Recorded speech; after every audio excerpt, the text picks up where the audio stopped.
nací en Concepción del Uruguay, provincia de Entre Ríos. Yo siempre digo que nací en Colón, porque en realidad mi padre, fui concebido en Colón, ahí a orillas del río Uruguay, y al momento del parto, es decir, al momento de poner el huevito, mi vieja se iba a Concepción del Uruguay, ahí estaba su madre, entonces quizá un poco por sentirse un poco más contenida, se iba a Concepción del Uruguay, que es una ciudad que está a 35 kilómetros de Colón, así que ahí iba, nacimos, casi los 4 de los 5 hermanos nacimos ahí en Concepción, así que yo nací en Concepción y en los poquitos días de vuelta a Colón.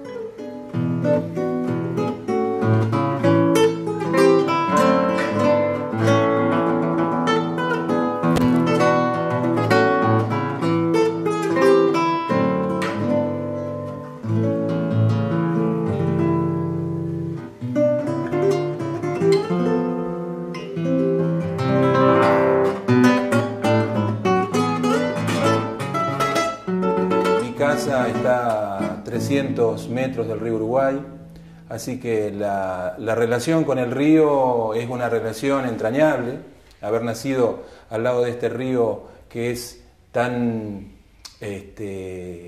particular. El río Uruguay es más manso, es más tranquilo, lecho de arena, un poco de piedra también, es muy manso, y creo que eso también se transmite a la cultura de la gente, ¿no? La música del litoral, que es del río Uruguay, es quizá un poco más tranquila,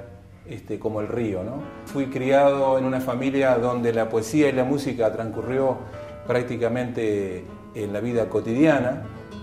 Mi padre es poeta, escritor, sigue siendo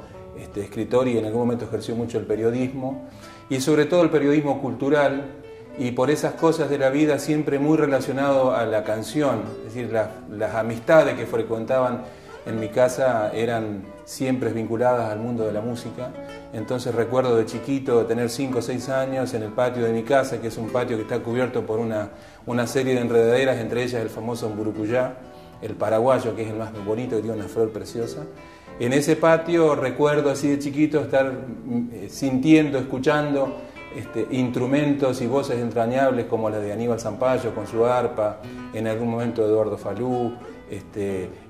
un vecino que tocaba el acordeón que siempre se cruzaba y matizaba, y entre música y música los poemas dichos por mi viejo. Entonces esas son las cosas que yo mamé en mi infancia, ¿no? Entonces cuando uno hace como que recapitula, dice por qué uno se emociona ante ciertas cosas, yo creo que se emociona porque son las cosas que conformaron de alguna manera el paisaje real y el paisaje afectivo de la infancia. Mis viejos y además mis abuelos paternos que vivían con nosotros, y después somos 5 hermanos, y todos seguiditos. Yo soy el menor de 5 hermanos, mi hermano mayor tiene 5 años más que yo, así que un año a otro iba llegando cada uno de los Martí a la familia. En mi casa vivían de una imprenta, mis padres tenían una imprenta que se llamaba Tribuna, y yo fui de los 5 hermanos el que aprendió todos los oficios que completan el círculo de la imprenta, digamos, ¿no? Desde componer con los tipos sueltos, hago este gesto porque para quien entienda es sacar una letrita y poner la A, buscar la M, la O y la R y construir la palabra amor. Yo creo que eso me ayudó mucho en muchos aspectos. Primero, la cercanía a la poesía, si bien estaba siempre, había una cercanía a la poesía mucho más fuerte desde ese punto de vista, ¿no? De estar posibilitando que se edite un libro. Y después, por otro lado, también me ayudó mucho a comprender las palabras, los sonidos de las palabras, el hecho de estar deletreándolas. Creo que tengo una buena ortografía y en buena medida es por eso. Aprendí mucho de diseño también, porque cuando uno trabaja con imprenta aprende mucho de diseño, porque el diseño, ahora estamos acostumbrados a la era digital, pero en su momento todo se hace con la mano, artesanal, súper artesanal. Había que diagramarlo y hay que elegir el tipo de letra para cada uno, ¿no? Hay que encontrar una unidad estética, que son las cosas sobre las cuales se fundamenta buena parte del diseño, más allá de las épocas, ¿no? Y creo que teniendo uno un buen concepto del diseño, aunque sea gráfico, después se puede traducir a cualquier cosa de la vida, ¿no? Cualquier cosa, en la música, por ejemplo, el diseño de una música, el diseño de cómo mezclar un disco, ¿no? El diseño sonoro, el diseño gráfico, el diseño de composición de una obra, en fin, creo que son cosas que uno las aprende también de lo minucioso que te deja el laburo de la imprenta. A mí por lo menos me sirvió muchísimo. Los 5 hermanos pasamos por las manos de un gran maestro que se llamaba Valentín Alarcón, que era un flaco esgarbado, sí, cada vez que me acuerdo de él se me viene la imagen de un sauce, así, un tipo flaquísimo. Bueno, y él nos daba clases de teoría y solfeo, que eran terriblemente aburridas, pero bueno, era la teoría y solfeo que había que estudiar para que después nos diera las clases de guitarra, ¿no? Y con él aprendimos los 5 hermanos los rudimentos de la guitarra, y 2 de ellos, que son Jorge y yo, nos dedicamos a la música porque, bueno, uno traerá en sus genes algo, y algo que se incentivará seguramente por estos patios en la casa y demás, pero sobre todo la guitarra siempre estuvo presente. Obviamente que te quedan marcas, por ejemplo, cuando teníamos, yo te habré tenido 8, 9 años, una cosa así, nos regaló una guitarra española un tío abuelo nuestro, Florencio López, que era correntino, que vivía en Concepción del Uruguay y que fue, entre otras cosas, fundador de Cosquín. Fue el grupo inicial que fundó Cosquín. Él tenía una famosa peña en Concepción del Uruguay que se llamaba Ñanderogamí, a la cual iban distintas personalidades bueno, las peñas tenían no solamente un sentido, digamos, de fiesta, de festejo, como uno puede decir, vas a una peña a divertirte, a tocar, a cantar, a tomar vino, a comer empanada y pasarla bien.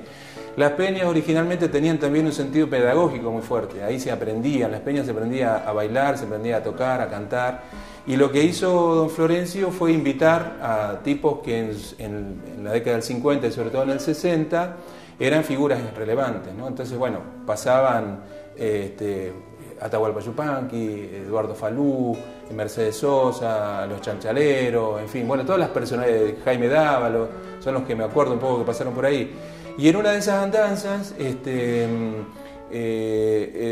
fue Eduardo Falú, y mi tío tenía una guitarra que nunca supe bien de dónde la había sacado, pero una guitarra española, chiquita,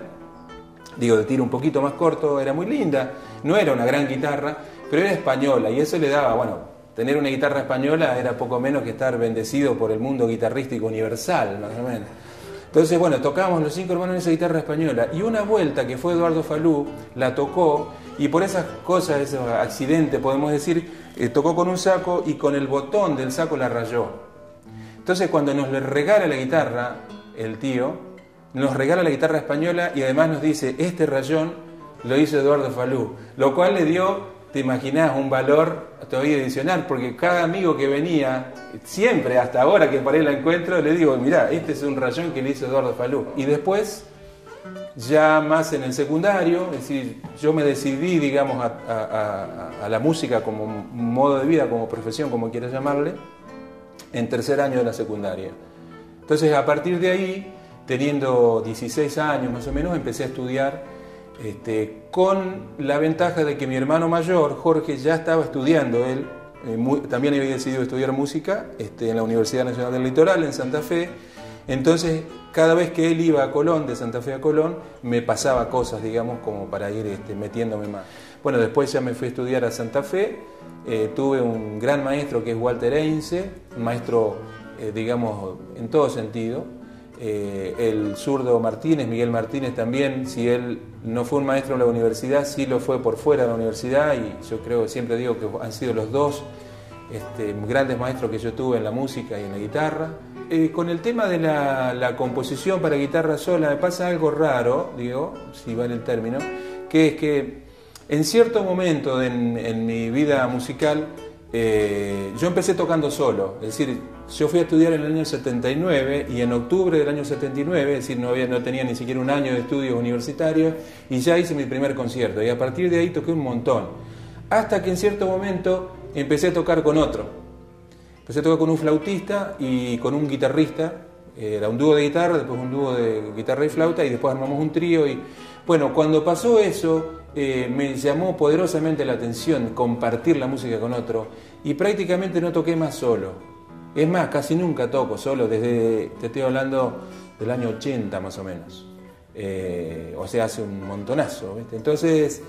esa sensación, digamos, de tocar en grupo fue lo suficientemente fuerte como para prácticamente abandonar el tocar solo. Y como yo siempre he compuesto o he arreglado para tocar en grupos, Es como que la vida musical o mis ideas musicales y mis, en todo caso, sentimientos musicales siempre estaban